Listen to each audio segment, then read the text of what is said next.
You're listening to the More Than a Worship Leader podcast. Here's your host, Gary Durbin. Welcome to the More Than a Worship Leader podcast, where we talk about worship ministry and the local church. Today with me is Andrea Olson. Andrea is a passionate worship leader, songwriter, and worship leading coach based in Minnesota. In 2014, she began a ministry for worship leaders called Overflow and has hosted 9 conferences and more than 3,000 worshipers from across the country. So, Andrea, welcome to the podcast. Thank you so much for having me. I'm honored to be here. And you are from Minnesota. That's right. My accent's not as thick as other Minnesotans, but I can dial it up, you know. It comes out.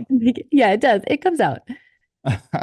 Yeah, I was telling you earlier that I had one short stint in Minnesota in the winter, and so felt the frigid cold for about a week, but I know it gets beautiful there in the spring and summer. So It does. We're in our sweet spot right now. It's so beautiful. So we're just grateful for that because we know that winter's coming. So we enjoy it while it lasts. yeah. And you were saying you've been in Minnesota since birth, right? Yeah. Yep. I grew up here. I did a stint in college in Southern California, and I got to enjoy the constant sun there, which I loved, but I still was drawn back here. My husband's from here. And so we love raising our family out here in Minnesota. That's great. Yeah. Tell me about your family, your husband, kids. Yeah. Yeah. So my husband, Gabe, and I have been married for almost 19 years, and we have 3 girls, and they're 13, 9, and almost 7. So life is very full and busy, but we love this season for sure. Yeah. I have a 20-year-old son and a 16-year-old daughter. So I'm in the adult stage of parenting and the driving, teenage daughter stage of parenting.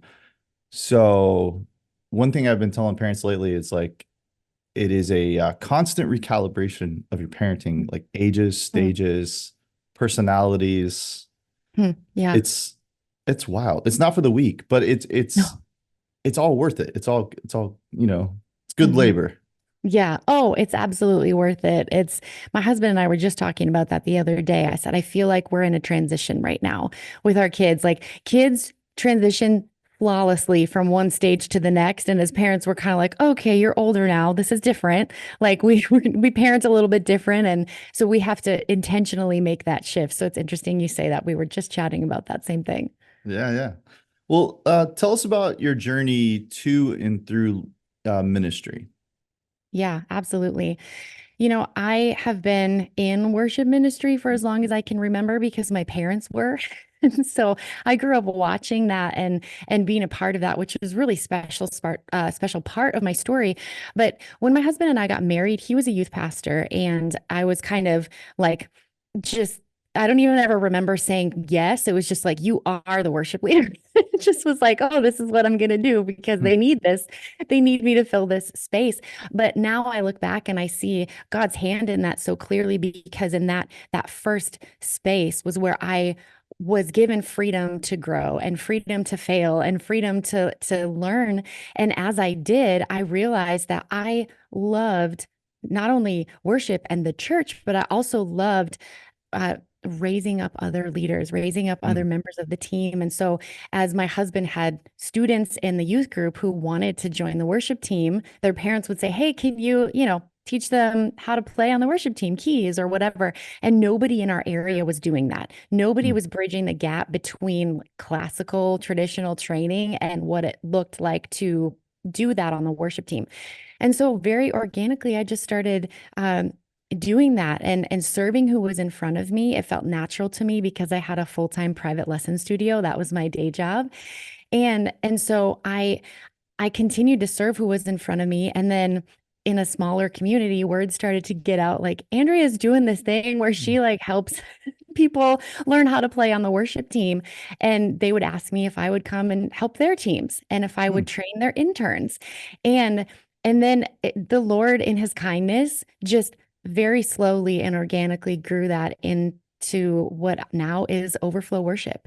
And in 2014, I kind of took a step back and was like, okay, this is really interesting. I didn't see this coming, that God was going to place all of these people in front of me to be able to serve them and to help them and support them. And these were small churches who Mm, were just wanting to do the best with what they had.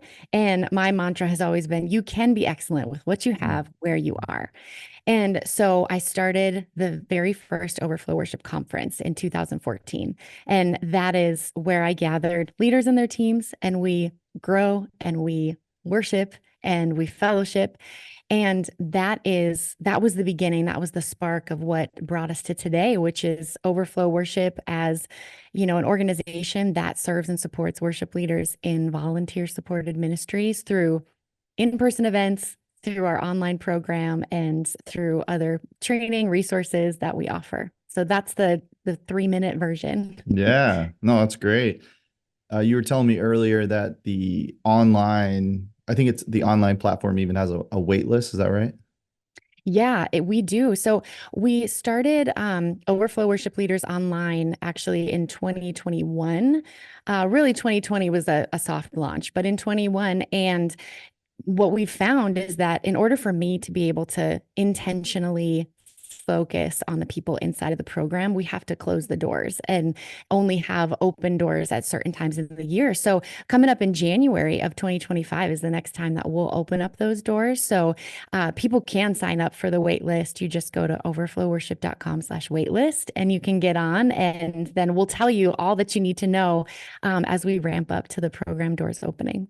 That's so cool. Yeah, I'll definitely include your link in the show notes so people can check that out and maybe be a Thank part you. of Overflow for sure. Thank you. So you've been a worship leader for a while. Mhm. Um, do you think you have any kind of like embarrassing moments on stage that you wouldn't mind sharing? Or maybe like the most embarrassing moment? The most embarrassing moment. Oh man. I think all like worship leaders, musicians can agree that there's like too many to count. Do you know what I mean? Like we Yep. all have those moments. But I think the one that immediately pops into my mind is it was a long time ago. We were at our previous church where I was on staff, and I had like I was using a controller keyboard and a laptop. So I had like MIDI sounds coming through it because I was like trying to be really tech savvy. Like bring in some additional components because this was pre multi-tracks, pre pads. Like this was Right. probably 2009 or something like that. And so I routed some loops, which, Hmm. like, side note, guys, don't do this. Just be better than me. Don't do this. I routed loops to the bottom notes on the keyboard because I Oh never no. play those. Do you know what I mean? Like, you don't play those. And so I Yeah, was like, yeah. okay, I can just like tap this loop. And no, that's not how it went. Like I bumped it when I was going over to like hit the space bar on the computer or whatever, and it was in like a slow song. And so all of a sudden, in the middle of a slow song, it was like like this loop, and I was like, oh my. And then I couldn't get shut off, and my husband, bless his heart, back in the sound booth, just quick like faded out the Yeah, yeah. Yeah, yeah. Helps you out. that channel or whatever. But Oh yeah, yeah. that was one of those moments that I'm like, well, I ruined the mood. Sorry, guys. Praise the Lord. Yeah, there's no like smooth recovery and sometimes in those moments. I don't know if you've seen that. It's a video on YouTube. I've seen a Martin Smith from Delirious where he places his Bible on top of the keyboard. Have you seen that? Yes, I have. Yes. Oh my goodness. That just makes me feel good, when a Yes. guy of that caliber messes up. It's just I mean, I don't want to relish in him messing up, but at least it's like, ah, if he can Yes. mess up, so can I. So Yes. We are all human. Exactly. Exactly. right, right. Well, cool. Thanks for sharing that. Yeah. Well, yeah, we want to talk about, you know, one topic we want to talk about today is the idea of being confident as a woman in leadership. And Mhm. so, the first question that comes to my mind when it comes to women leading worship is the challenges. Like, what are challenges that women may face that maybe men don't as worship Mhm. leaders? Yeah. Yeah. That's a great question. I would say there's some practical things that come to mind, but like on a broader scope, the women that I talk to and that I am in community with, a lot of times the discussion is around confidence and perception. So it's like we and sometimes I think it's assumption, right? Like we assume that there's a perception of like, oh, maybe they don't like the way my voice sounds, or oh, maybe they wish that somebody else was in this position, when really that's not the case.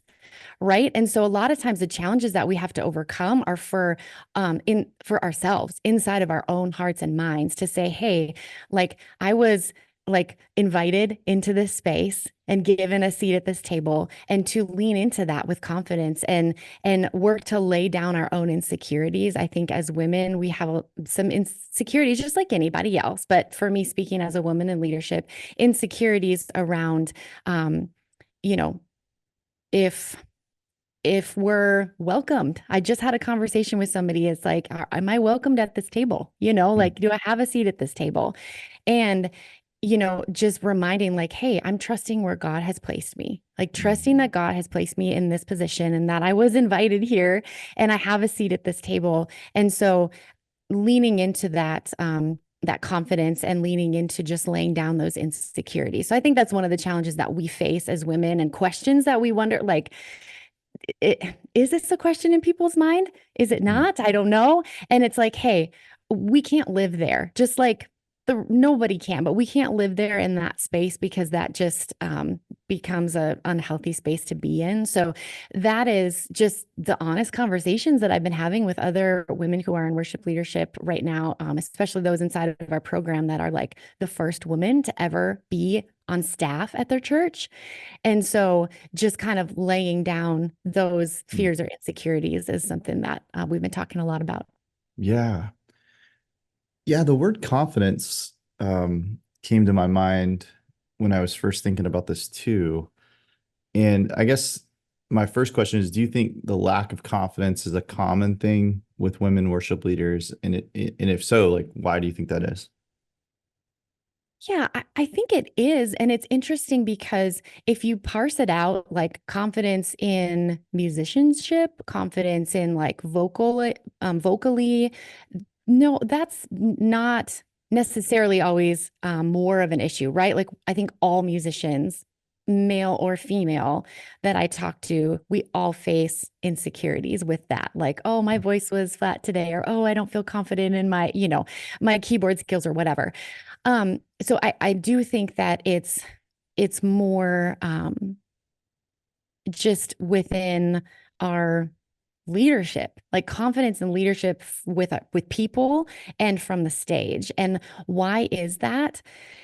You know, I don't I don't know if I have a solid like answer that's like, oh yeah, this is for sure why it is, because I think it's nuanced. But I do think that there's been a lot of conversation in the church over the years about, um, you know, who should be saying what where. And I'm not really interested in having that debate with people. It's more like, hey, God's placed you here. Hmm. So lean into and have confidence and use the gifts that God has given you. And I think there's also for women, it's just encouraging women to use their voice the way that God has given it to them. So here's an example. I had one worship leader that I worked with for a lot of years who was more of a shy personality. It wasn't that she couldn't be on stage. She wasn't afraid of it. She's just more of a timid person. And so with her, working with her in confidence, I'm like, I'm not asking you to be someone you're not, right? Like, if you don't jump up and down and scream and yell that's okay, because that's not who you are. Right. But I do want to help you feel confident in who you are and articulate with confidence, so that people feel like they can hear what you're saying and they can follow you well. So it's more leaning into our natural God-given gifts as women, and that it's okay that it's different, because God has given amazing gifts to men and women, and we need to lean into those unique gifts. Does that make sense? Absolutely. I love what you said about having confidence in where God has placed you. That's something I had my wife on the podcast not too long ago, and she was talking about that particular truth, in having confidence in that, in going, okay, God has placed me here. So I'm going to confidently lead because this is where he wants me to be. That's a Yeah. lot more of a solid thought Yeah. then I'm confident in my own ability and Yes. I deserve to be here and I should be here. Yes. But instead go, it seems like God has really placed me here. So if he wants me here, I'm just Yep. going to go full force here. Yeah. Yeah. And it's just like leaning into that trust of the Lord and like exactly like you said, reminding ourselves that like I didn't put myself here, Mhm. like this is up to God. And if he wants to remove me, then he's going to do that. Right, right. He's going to tell me that. And so trusting where God has placed us and trusting his purpose in that, I think is so huge. Yeah, that's good. Yeah, and I think that that also applies to males because I've Hmm. felt that too at times where, Yep. I have to reassure myself with the confidence in the Lord that, yeah, that he's sovereign and he's in control and he's got me where he wants me to be. So, Hmm. onward, onward. Absolutely. Um, so we've talked about the challenges, but I think there's also advantages to being a woman in leadership and in worship leadership, particularly. What do you think those advantages are?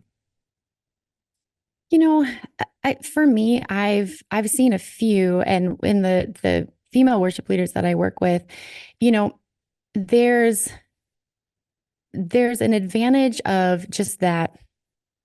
And here's the thing. Okay, it's not a question of, it's better or it's worse or whatever. It's like, what are the strengths, right? What are the strengths of a woman in leadership? Because obviously God made men and women, and they have different strengths that they bring to the table, and we need them, right? But I think as women, there's a certain level um, of intuition when it comes to leading a leading a team. A lot of times, the women that I work with, I've found just a really cool and unique, sensitive spirit when it comes to leading their team and like noticing the nuances of the relationship dynamics and just the connections with their team and noticing that like, hey, I think we're lacking in this area, or I think we could grow in this area as a team from a relationship standpoint. And I'm a huge advocate of, healthy team culture. And so for me, the relationship component of that is huge. And so I've just found that that is a strength that I think the women that I've worked with bring to the table of noticing that and being able to Mhm. cultivate that. And I've also talked with tons of men who do that really well too. It's not that, it's just something that I've noticed. I'm like, oh wow, Mhm. that's a really interesting intuition that you have. Mhm. And it's a really beautiful thing. Mhm. So that's one thing from the back, kind of a backstage standpoint that I've noticed that's interesting. That's good. Yeah, I can see that. I've experienced that. I could see where a woman worship leader could be a little more naturally relational with their team. I could see that. And obviously there's men that do that. I would say with me, I've learned to do that more and better, and that Mhm. certainly has helped. So that's a really great point. So a a woman comes up to you, and you have and just she could be a worship leader either vocationally, bivocationally, or volunteer at her Mhm. church. And she walks up to you and she says, "What's the main key to confidently leading worship at my church as a woman? I'm leading men Mhm. and women." And you have like a 5 minute conversation with her. What is like Yeah. the one thing that you would tell her? Hmm. You know, what what pops into my mind, and it's interesting because I feel like I say these things to my daughters as well, just in general in life, but I would say to be kind and assume the best, not the Mm, worst. And that's just to break through the surface. And what do I mean by that? I mean, hey, be kind to yourself, right? And be kind to those around you, but assume the best, not the worst. Because oftentimes, and I I don't know because I'm a woman, not a man, so I don't know, but for us as women and for me personally, it's really easy for me to assume the worst of, maybe people's perception, right, of me, and thinking like, okay, well, they're maybe thinking this, or they're probably thinking that, right? And I don't know why it is that way. I think it's different for everybody. But when we begin to assume the best, not the worst, and assuming that, hey, God has placed me here, right? I'm trusting where God has placed me. And I'm trusting that, this community loves me and is welcoming me here, then I want to assume the best, because we become who we constantly tell ourselves we are, right? Like if we're constantly like, oh, I'm such a terrible person, I'm such a loser, like everybody hates me. Well, that's just we're going to live our life presenting that way, that we feel that way. And so assuming the best, and then being kind to those who are around us, being kind to those on our team, and being kind to those who we serve with and who we submit to in leadership, right? Being kind. And I think that that is one of the greatest assets that we have, and a great foundation that we can lay, because it just builds from there. There's so many more components, but that's where I would start. That's great. Confidence does not mean that you're authoritarian. Right. Confidence doesn't automatically mean that you have to be the loudest person in the room. Yeah. Confidence is just, I love the word kindness. You can lead confidently with strength, with kindness. So I think that's a great lesson for anyone, male or female. And it's certainly very, very effective. Soft answer is man, that's super good stuff. So thanks for sharing that. Yeah, absolutely. Well, I appreciate you coming on the podcast today and sharing what you have. I hope it's a blessing to women worship leaders who are listening to this. I hope they can walk away and lead confidently. In the show notes, you can check out Andrea's social handles, which is Andrea Olson Music. And you can also see the links to her resources or her conferences. I really encourage you guys to check this out, Overflow Worship. So Andrea, thank you so much for coming on the podcast today. Thank you so much for having me. Thanks for listening to this episode. Please add this to your podcast list, review it, and share it with others. And don't forget about Gary's books, More Than a Worship Leader and More Than a Band, available on Amazon today.